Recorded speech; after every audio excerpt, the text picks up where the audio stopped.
పత్తిపాడు మండలానికి సంబంధించి మా నాయకులు ఇవి నా దృష్టికి తీసుకొచ్చారు.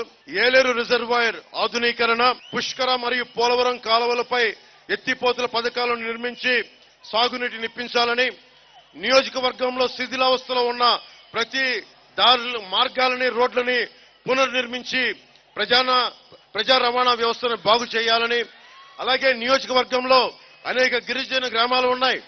వైద్యం అత్యవసర పరిస్థితుల్లో మనకి డోలీల్లో వేసుకుని కొండల పైనుండి ఆసుపత్రులు తీసుకొచ్చే పరిస్థితి నుంచి మనకి ఆసుపత్రులు అందుబాటులో ప్రైమరీ హెల్త్ కేర్ అందుబాటులోకి తీసుకొస్తాం. అలాగే ఈ నియోజకవర్గ వ్యాప్తంగా ఆధునిక ఆసుపత్రులు నిర్మించి చక్కటి నైపుణ్యం కలిగిన డాక్టర్లను నియమిస్తాం.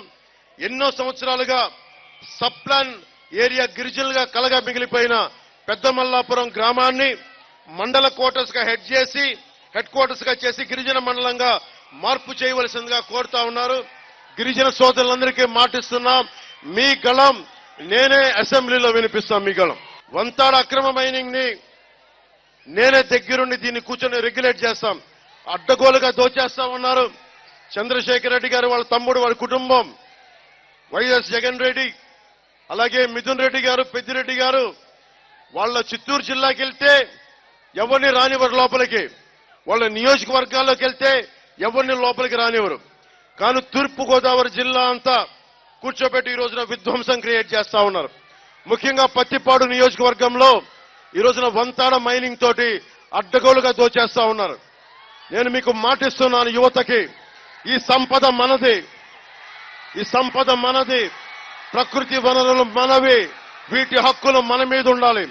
ఎంత విధ్వంసం తప్పదు, కానీ విధ్వంసం ఏ మేరకు ఉండాలి, అది మనకి హాని కలిగించే విధ్వంసం ఉండకూడదు. అందుకని వంతాడ మైనింగ్ ని రెగ్యులేట్ చేసి ఇక్కడ జరుగుతున్న కాలుష్యాన్ని కానీ, వంతాడ మైనింగ్ వల్ల భూములు కోల్పోయిన రైతాంగానికి కానీ జనసేన, తెలుగుదేశం, భారతీయ జనతా పార్టీ నాయకత్వం, కూటమి ప్రభుత్వం మీకు అండగా నిలబడుతుంది.